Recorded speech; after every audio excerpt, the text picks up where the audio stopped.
In the name of God, the most gracious, the most merciful, welcome to another session of lessons from my mother. Um, there's a reason I'm wearing this because when I take them off, my camera just changes the exposure filter on my face and I start looking too much like a Dracula. So I have to keep these glasses on, just like I did in my previous apartment, to make sure the light is okay and my face is of human blood quantity level.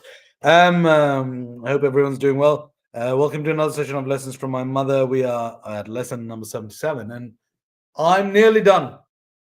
I'm nearly done. There's only a few friends I'd like to interview and ask them to talk about their mothers. But when it comes to my mum's lessons, I've done 72 of hers. This is the 72nd. I've interviewed five friends.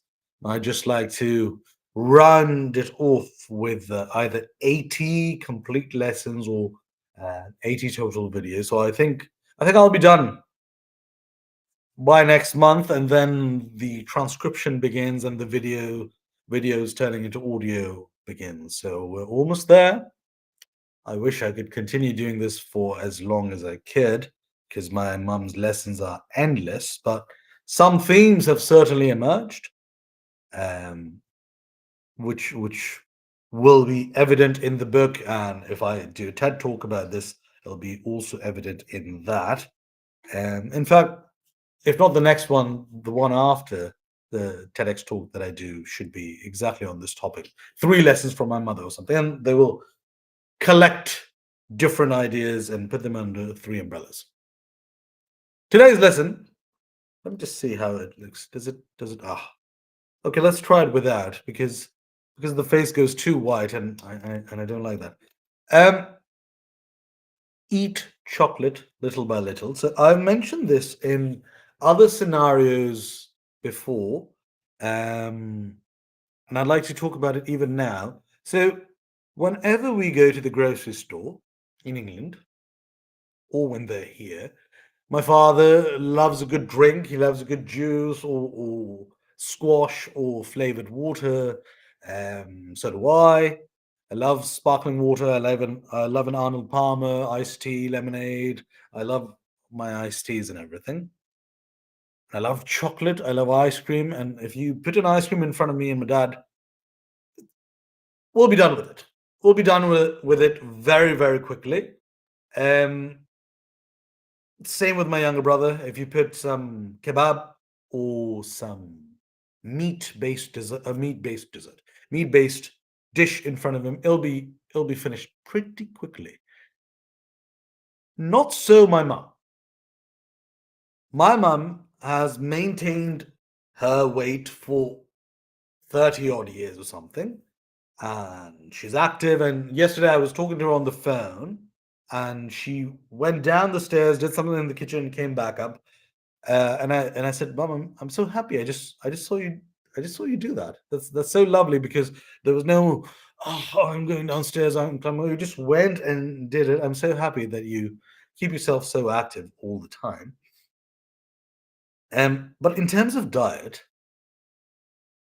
if there is a particular juice, like my mum likes, what is it? It is called cloudy apple or elderflower. I forget the name of the brand, or Tropicana's orange juice, or was it a different juice? And she would buy it for her. And bear in mind, my sparkling water bottle is like this big, and my mum's orange juice would be this big. And she'd sip it a little, and then recap it, leave it in the fridge. The next day, after lunch, uncap, sip it a little, and she'd finish that juice in 3 to 4 days minimum. Similarly, my mom and I share a great love of chocolate. Chocolate is one of the best things in the entire world. Um, if you put a dairy milk, you know the big ones, if you put a proper dairy milk in front of me, you can rest assured that within the day, I'll be done with it. If not the day, if I'm practicing incredible self control, it's going to take 3 days and I'll be done with it. With my mum, When you take one of the small dairy milks, the one with 6 or 7 bars, she can make it last for over a week. She'd take a nibble, take another nibble, and then rewrap it, put it in the fridge. And then the next day, take a little, take another one, and then every day after, and she'd be excited about it. That's the most interesting part. I'm going to have this food, and then I'll have some of my chocolate. I'll have some of my chocolate. Not I will have a bar of chocolate. I'll have some of my chocolate. And then she'd have some of her chocolate. And that would be it. She wouldn't have all of it. Took a bit of a bite, put it back into the fridge, done. And I'd say, Mum, don't you want any more? She's like, no, no. Do you want some? You can have a bite too. And if we try to take a big bite, no, no, just one bar. Otherwise, there's chocolate for everyone else. This is not only for juice or for chocolate, this is for everything. Now, my mum has been talking about giving charity. In Islam, we have the concept of khairat. One is zakat, which is the mandatory 2.5% that all Muslims give. One is khairat. It is charity you give, and you give as much as you like. And whether it karmically benefits you or not, you give. That's the function. Okay, you don't have to say, well, I gave $10, I expect. No, no. You just give. You get in the habit of giving. And my mum said, look, sometimes people get inspired and emotionally motivated, so they take $1,000 and they give it to somebody on the street and feel good about it themselves. No. There's no consistency. You need to build consistency. So every time you go to the market, shop, shopping mall, store, whatever, and if you pay in cash, whatever change you get, take one of those coins and put it in a bowl or a money jar or something. Just put that one coin. And then the next day, take another one of those coins, put it in it. And every day, just put one coin into the jar. If you can't do it every day, do it every Saturday. If you can't do it every Saturday, do it every first day of the month.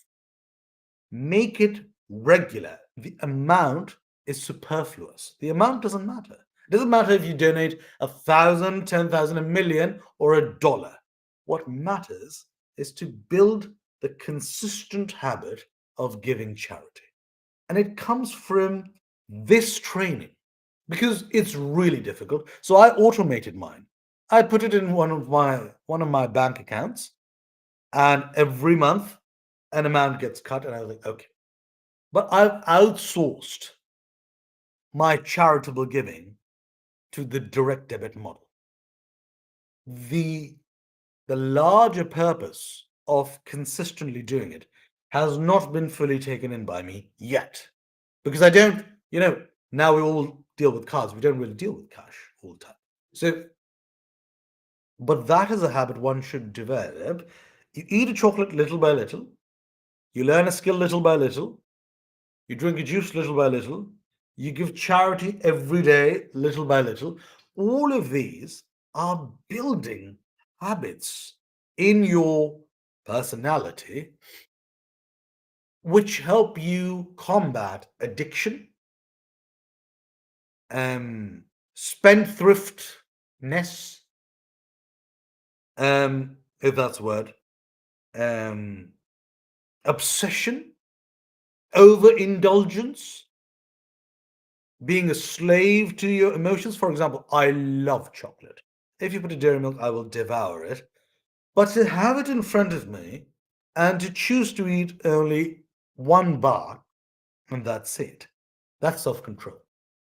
I am not succumbing to my carnal love for chocolate, right? I'm really saying, I love you, or eat, but this is what I'm going to have. That's a great, great skill for any child to develop, and more so any adult to develop. Most of us succumb to our indulgences. We call them, oh, it's my guilty pleasure. No, no, it's a weakness. I'm being very honest. I know it doesn't sound nice if I say, oh no, it's a weakness. Oh no, you should have better self control because I'm trying to sway you away from things that you enjoy. But no, people are addicted to smoking, people are addicted to drinking, people are addicted to porn, people have sex addictions, people have drug addictions, people are addicted to adrenaline, people are addicted to what's that word? Somebody who likes to start fights and create drama. It's not called drama addiction. There's a word. Now we use the term toxic or whatever, but somebody has the desire, if things are too peaceful, they want to break things apart and create havoc. That's also an addiction because you left on your own to your own devices with your own self, you want to self destruct, right? That's the problem. That is the problem. If your first instinct, if I leave you on your own without your phone, and you say, "Oh, I can't take this, I must cause some destruction," that's a problem. Another addiction is the phone. What's it called? Doom scrolling, where people just scroll and they scroll all day and they never get tired from scrolling. I'd love to see this happen where somebody's scrolling and they get tired and they switch phone hands and they try scrolling. I've never seen that. I don't observe people scrolling. I tend to scroll now in the mornings when I've woken up and I sit outside and I scroll a little. Um, Other than that, I try my best not to. But you go on YouTube, if it's on a computer or even on the phone, you open multiple tabs. If you go on Shorts, you just see those tabs one after the other, or Instagram and TikTok and whatever. So one has to be very careful, but that is also an addiction. You see, now when parents limit the screen time of their kids, it's a big battle. And they have trouble doing it because they themselves have not limited their screen time. One of my closest friends here, she's a proverbial sister to me, Reem. I interviewed her a year and a half ago. Has a wonderful morning routine and a wonderful evening routine, and she has limited her screen time. As an adult, she's in her 30s, but she's limited her screen time, and there's alarms and bells that happen. Oh, you've used Instagram for half an hour. If you want to stop, you can stop now. And she's like, okay, I'll stop. It's a great tool that it's great to be cognizant of these weaknesses in oneself and to use all that technology has to offer to prevent you from being addicted to these negative habits. What my mum has been doing, because she has been doing it long before we even used computers or phones, is self regulation. If you can start putting all these lessons in some sort of umbrellas, one will certainly be organization and cleanliness, the other would be self regulation, and maybe a third or fourth theme might emerge. But these are the basic themes. Compassion would be one, compassion, empathy, or kindness, generosity, that would be one. But self-regulation, and this is a very important factor in terms of self-regulation. You eat that chocolate little by little. Now, when people say I want to save money, you say, okay, you know what I'll do? This year, this month, I'm not going to go out at all. And I'm not going to buy anything at all. And I'm going to live like a Spartan peasant. And I'm not going to do anything at all. And by the end of the month, I'll have $2,000, $5,000, $10,000. And that never works out, especially if it is larger amounts like 50,000, 30,000, whatever. What works is that every week, every day, or every month, you start putting aside a little by little. Well, I make $1,000, I put aside 100. I make $10,000, I put aside 1,000. By the end of the year, I'll have 12,000, which is my monthly income. By the end of the next year, I can start compounding it. That is what works. Little by little, drop by drop. That is what actually works.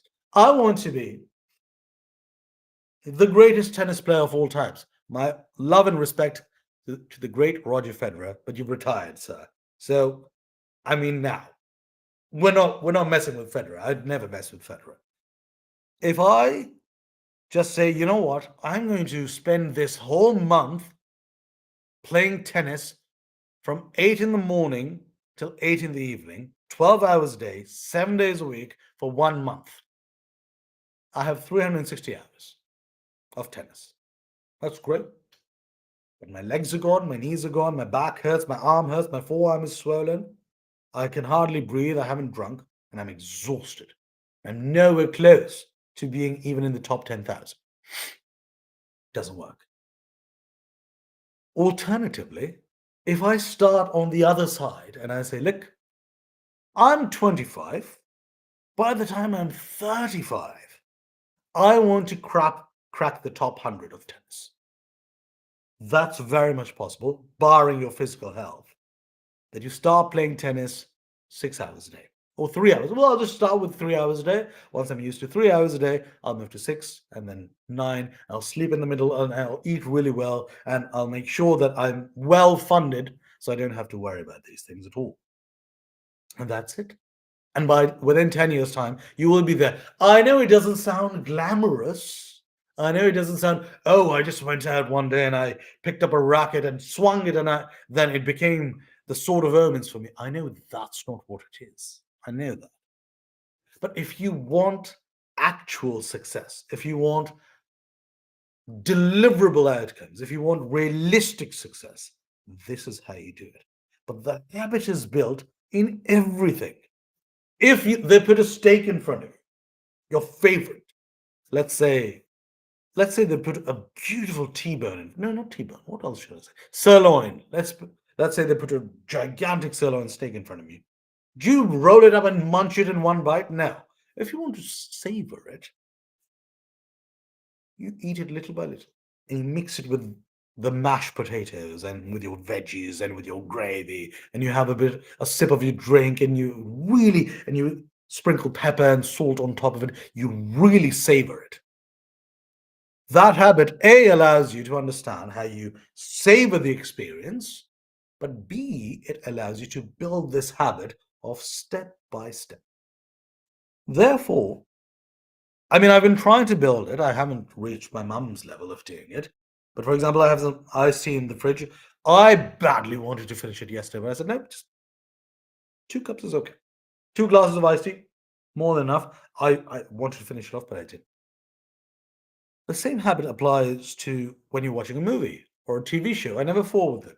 I watch it, even though it's unpleasant or boring. I can just sit through it and say, okay, let me just watch it, because somebody has certainly put effort into building this or directing this. Let me just watch it, and I do. And the same little habits can lead you to incredibly great success. But it starts with something so simple, eat chocolate little by little. It starts with something that simple. If I could leave you with a lesson, because I'm going to stop at 20 minutes today, if I could leave you with one lesson as a child or even as an adult, is try to pick one thing that you could do every single day, little by little. Doesn't matter what it is. For example, I write a diary almost every day. Almost every day. If I don't write by hand, I type it. And I've been doing it for 20 years. We've thrown them away, but my first diary was in 2004. That's a fact. So I've been doing it little by little. So if I want to learn anything or do anything, I say, okay, this is the task. How can I divide it into small, manageable, hourly, daily, weekly divisions, so then I can build up? So if you may recall, I've given something similar, a similar lesson when my mom told me to write 1,000 words a day when I was writing my first novel. So it's the same mentality, but it comes with this. So if there is something, you can start with food. You can start with drink or food. Smoking, I wouldn't condone it. Oh, I smoke a cigar day by day. Little, no, that wouldn't work. But if you can start something, oh, I really love cheesecakes. I'm going to buy a slice of cheesecake, but I'll only have a quarter of it, then another quarter, then another quarter. And you start dividing something that you truly enjoy into manageable tasks. you'll see that your life starts hitting a different routine and you start feeling free from a lot of addiction that we all have. Don't start by cutting off your phone habits. That's harder. Start with something that you can manage. Okay, you know what? I have chocolate. I'm only going to eat half of it. I'm not going to devour all of it. I have a bag of crisps, sorry, chips. I have a bag of chips. I'm not going to eat all of it. I'll only have a handful. Start doing that. I'm just going to enjoy one cup of wine. What was it? One glass of wine, or one cup of drink, or one glass of milk, as opposed to I'll drink the whole thing right now. If you start building this habit, everything you want to build is doable. I was telling a friend of mine last week because she's recently started running. Well, she's a friend of a friend, but now she's a friend now. And she said, well, I can't run longer than 5K. And I said, that's great. She said, no, by the end of 5K, I am gone. I am just gone. And I said, sure, you've been able to do 5K because of your stamina and your fitness level. Why didn't you try to just do 5.1K and then 5.2 and then 5.3 and you build it further and further? And if that isn't possible, start from 100 meters. Go back to 100 meters and just run it in a rhythm and just stop. And if you don't want to do distance, do time. Just run 5 minutes and then 10 and then 20, as I did. I've been able to run 2 hours, 20 minutes nonstop. I never thought, as a sprinter, I never thought I'd be able to do that. But thanks to God, I was. So it comes from this very habit. So I would recommend you to build something like that. Stopping here. Have a wonderful